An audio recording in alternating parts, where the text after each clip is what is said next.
Hello बच्चों, आप सभी को मेरा नमस्कार। मैं सोहन अपने यूट्यूब चैनल इनसाइड क्लासेस पर आप सभी का बहुत बहुत स्वागत करता हूं।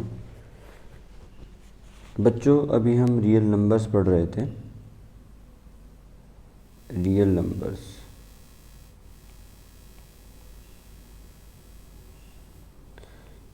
नंबर्स में अभी हमने यूक्लिड लेमा पढ़ा है। ठीक है, यूक्लिड का डिवीज़न लेमा बोलते हैं इसको, यूक्लिड का division lemma, Euclid division lemma, Euclid division algorithm पढ़िए।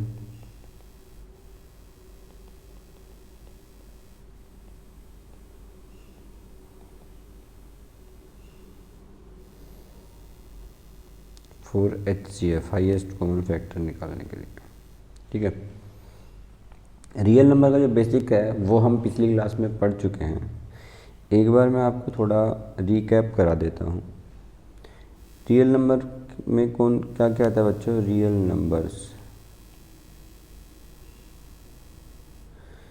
रियल नंबर्स में हमने देखा था इंटीजर्स आते हैं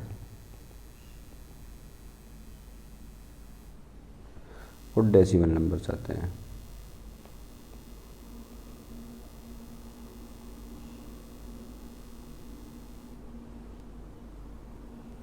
इंटीजर्स में क्या था? पॉजिटिव नंबर्स थे, नेगेटिव नंबर्स थे और ज़ीरो। यहाँ पे क्या था? यहाँ पे तीन तरह के टर्मिनेटिंग डेसिमल्स थे। नंबर 1 था हमारा terminating decimals,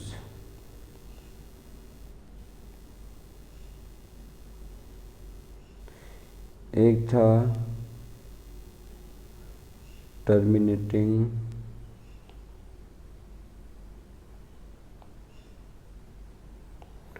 non terminating recurring decimals, एक था बच्चों non terminating and non recurring decimals. ठीक है,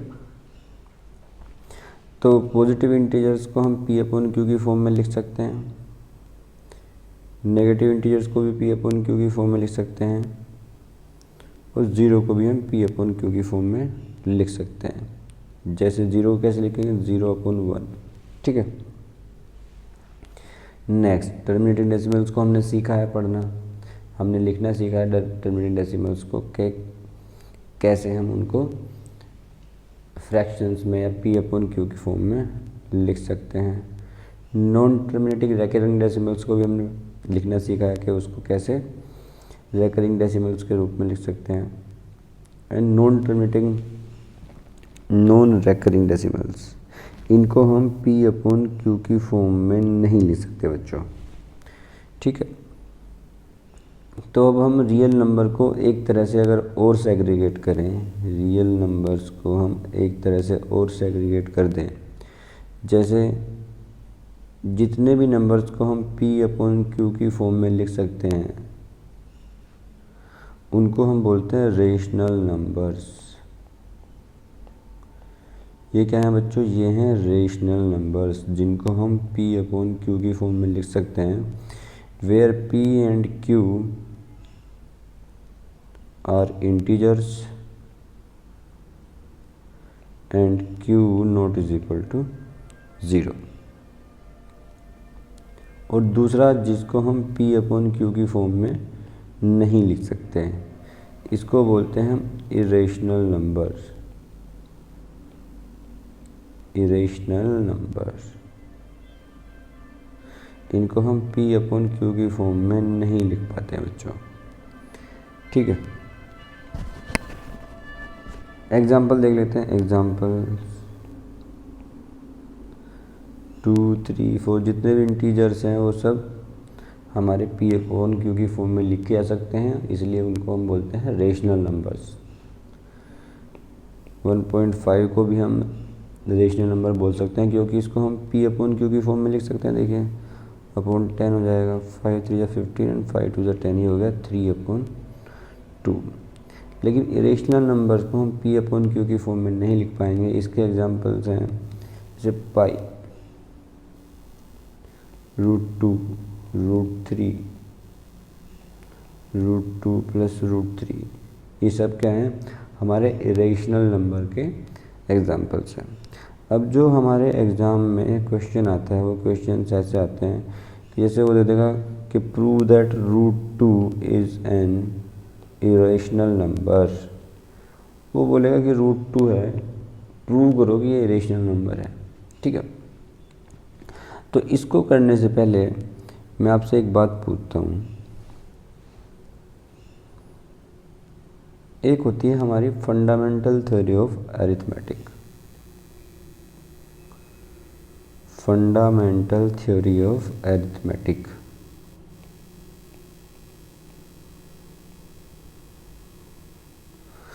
फंडामेंटल थ्योरी ऑफ अरिथमेटिक बोलती है कि अगर कोई भी number, if square of any number, if square of any number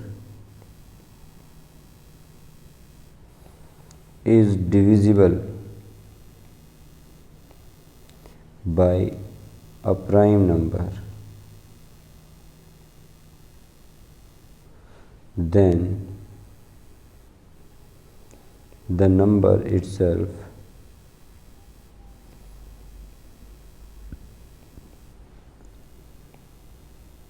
must also be divisible by this prime number।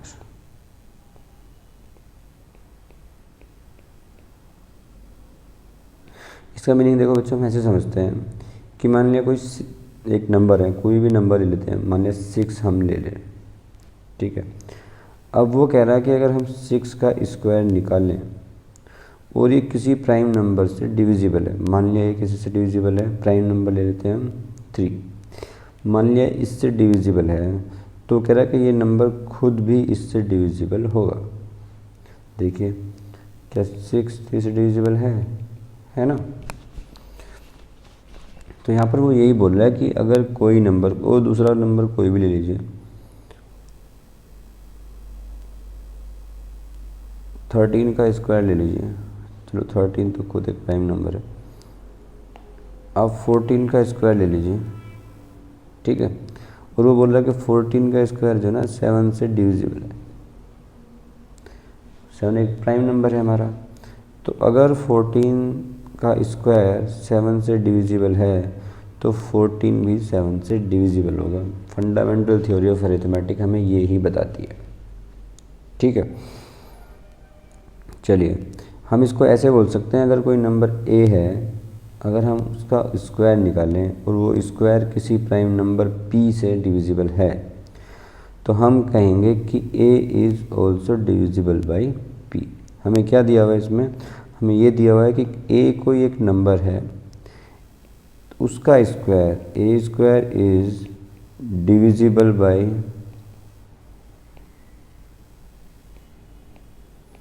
p। अब p क्या है, a prime number. then a will also be divisible by p। ठीक है, चलिए अब हम prove करते हैं कि √2 इज़ एन इरेशनल नंबर। वो कह रहा है prove that √2 is an irrational number. ठीक है बच्चों, अच्छा एक और होता है हमारे पास, एक थ्योरी होती है, एक हमारे पास थ्योरी होती है कॉन्ट्राडिक्शन मेथड। कॉन्ट्राडिक्शन मेथड बोलता है कि अगर हमें कोई चीज़ प्रूव करनी है कि सही है,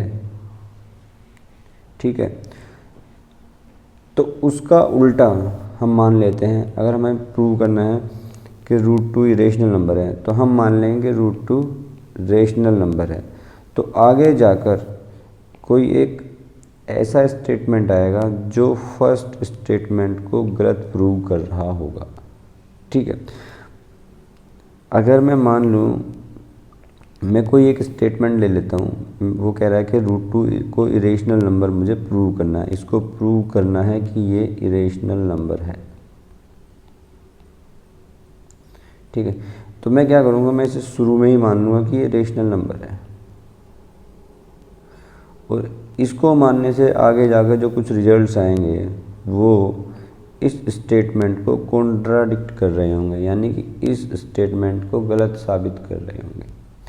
तो अगर ये स्टेटमेंट मेरी रेशनल नंबर वाली गलत साबित हो जाएगी, ये स्टेटमेंट मेरी गलत साबित हो जाएगी, तो मैं कह सकता हूँ कि ये गलत है, इसलिए ये जो हमारी स्टेटमेंट है ये वाली सही है, इसका उल्टा सही है। इसी को बोलते हैं कॉन्ट्राडिक्शन। चलिए अब हम क्या करते हैं, यहाँ पे लिखेंगे लेट √2 इज रेशनल नंबर। हम मान लेंगे कि √2 रेशनल नंबर है एंड कैन बी रिटन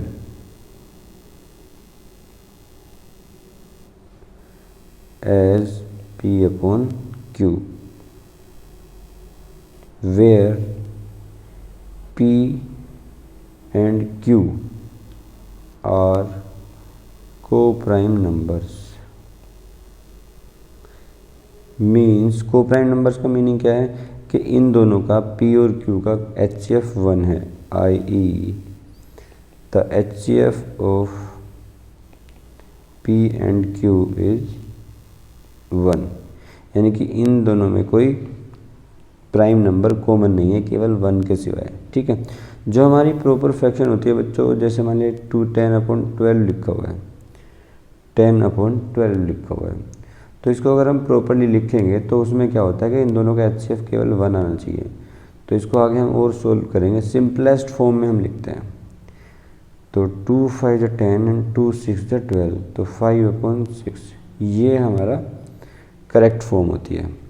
तो इसमें हम देखेंगे कि हमारा HCF केवल 1 आएगा।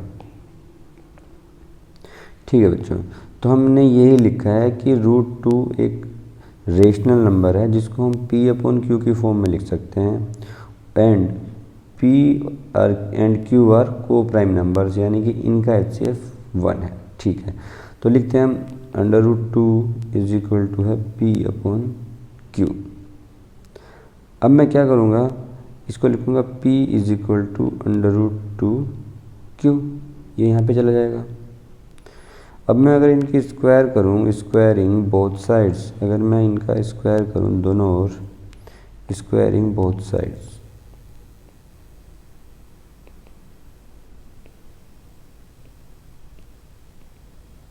ये क्या हो जाएगा बच्चे, हो जाएगा 2Q, √2Q का square is equal to P square, यानी कि 2Q square is equal to हो जाएगा हमारा P स्क्वायर। तो बच्चों अगर मेरे पास देखो ऐसे लिखा हुआ है, अगर मेरे पास लिखा हुआ है 10 इज इक्वल टू 2 इंटू 5, मेरे पास लिखा हुआ है 10 इज इक्वल टू 2 इंटू 5, यानी कि ये जो है हमारा 10, ये 2 का मल्टीपल है, 10 हमारा 2 का मल्टीपल है। तो यहाँ पर भी ऐसे ही लिखा हुआ है, ये लिखा हुआ है P स्क्वायर जो है is equal to 2Q square है, यानी कि जो P स्क्वायर मेरा आएगा वो 2 से डिवाइड हो जाएगा, क्योंकि वो 2 का एक मल्टीपल आएगा यहाँ पे। तो यहाँ पर मैं लिख सकता हूँ कि P स्क्वायर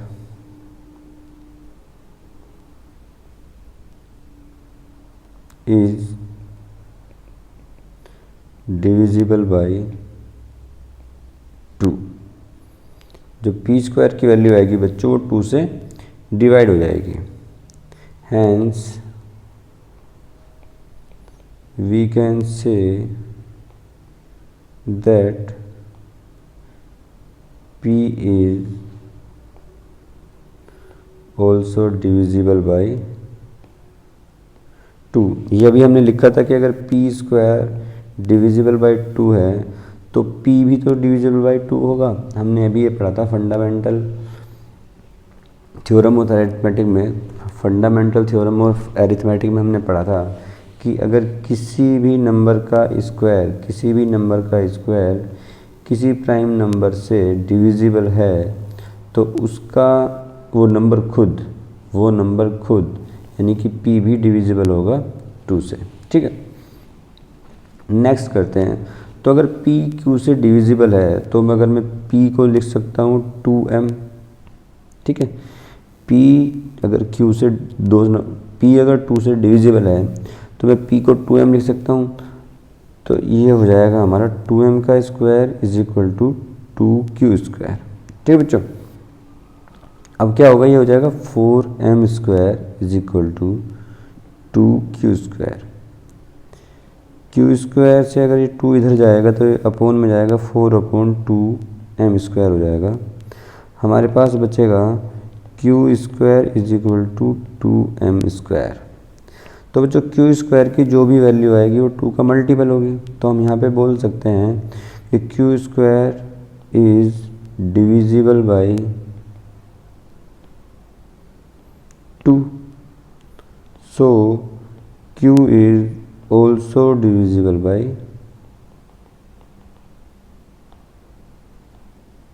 2। thus अब हमने क्या माना हुआ था, हमने माना हुआ था कि √2 जो है वो p/q की फॉर्म में लिख सकते हैं। p एंड q का HCF जो है, p एंड q का HCF 1 है। लेकिन अब हम यहाँ पे क्या देख रहे हैं कि p 2 से डिविजिबल है, q ये भी 2 से डिविजिबल है, यानी कि p और q दोनों का HCF क्या है बच्चों, 2 है। तो हम यहाँ पे तो हमने तो माना था कि ये डिविजिबल नहीं, यानी कि इनका HCF कितना है, 1 है। लेकिन हमने प्रूव कर दिया कि इनका HCF 2 है। तो हमने अपनी कही हुई बात को गलत साबित किया, यानी कि ये कॉन्ट्राडिक्शन हो रहा है। इसलिए हमने जो माना था कि √2 रेशनल नंबर है वो बात हमारी गलत हो गई है। इसलिए हम लिखेंगे hence √2 is an irrational number. यहाँ पे हम एक लाइन लिखेंगे, thus we see that p and q both are divisible by 2, but we had assumed that p and q are co-prime, so it contradicts our statement that √2 is rational. So by contradiction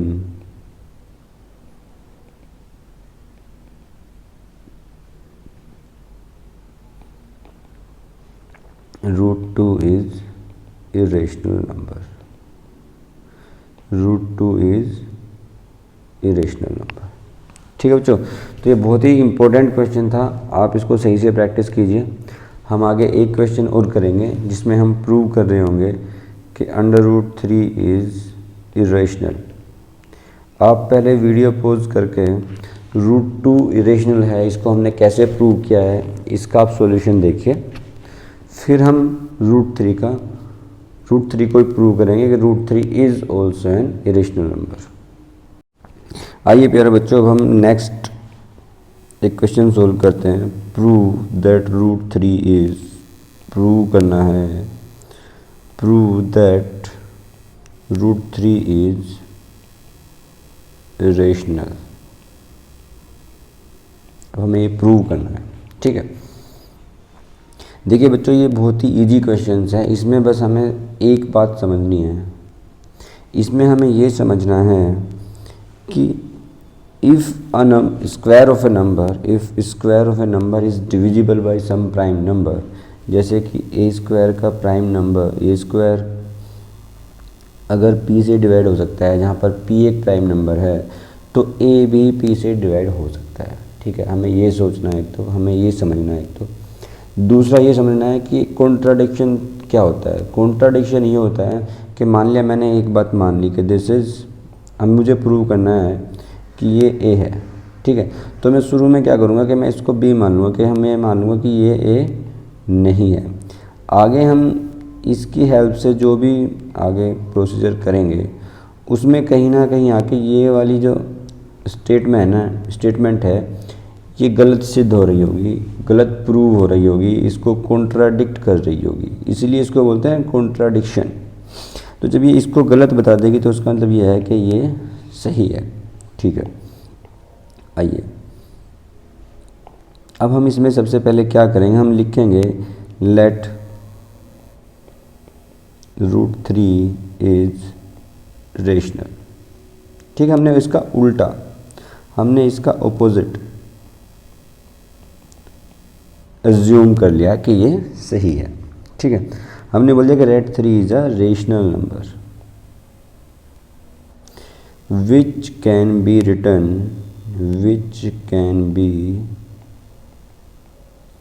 written in the form of p upon q, क्योंकि rational number कौन से होते हैं, जिनको हम p upon q की form में लिख सकते हैं, where p and q are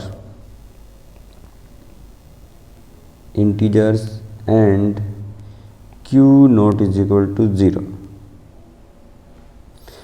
Also p and q are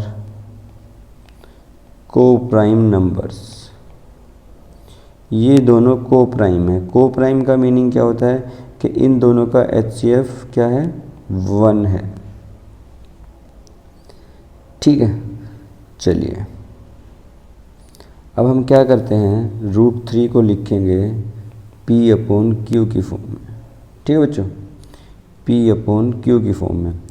इसका स्क्वायर करेंगे हम, स्क्वायरिंग बोथ साइड्स। जब हम दोनों तरफ स्क्वायर करें तो हो जाएगा p² upon q² is equal to 3। ठीक है, इसका इधर मल्टीप्लिकेशन हो जाएगा तो ये हो जाएगा हमारे पास p² इज इक्वल टू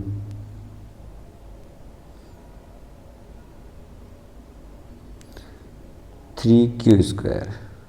ठीक है, ये हो गया हमारे पास p² is equal to 3q²। तो p² की जो वैल्यू आएगी बच्चों, वो 3 × q² है, यानी कि p² जो हमारे पास आएगा शैल बी डिविजिबल बाई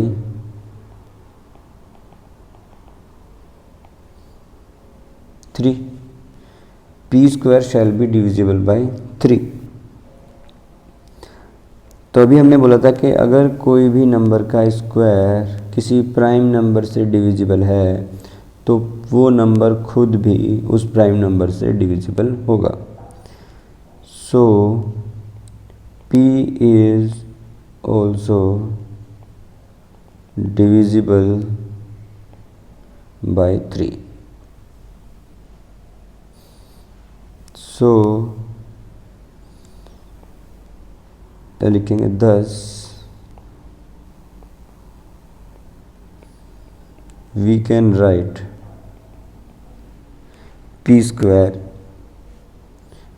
एक 3 का मल्टीपल होगा। p² क्या होगा, 3 का, p होगा एक 3 का मल्टीपल होगा, यानी कि p अगर 3 से डिवाइड हो सकता है, अगर कोई भी नंबर 3 से मतलब 3 से डिवाइड हो सकता है तो हम उसको क्या लिख सकते हैं, वो 3 का मल्टीपल होगा। तो मैंने यहाँ p को 3m लिख दिया यहाँ पे, तो p² हो जाएगा square is equal to 3q²।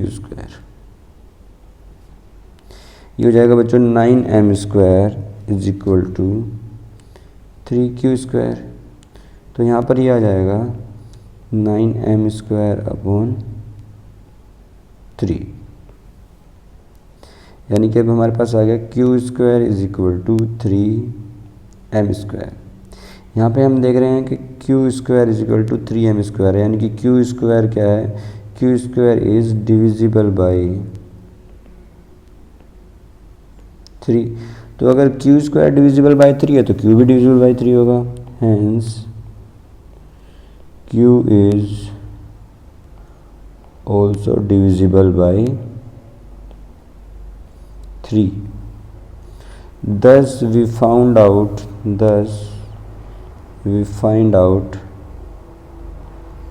that P and Q both are divisible by 3, which contradicts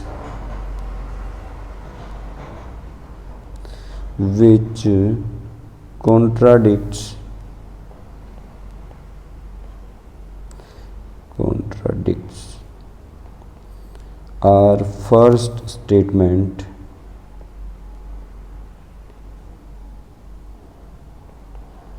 that HCF of P and Q is 1. So by contradiction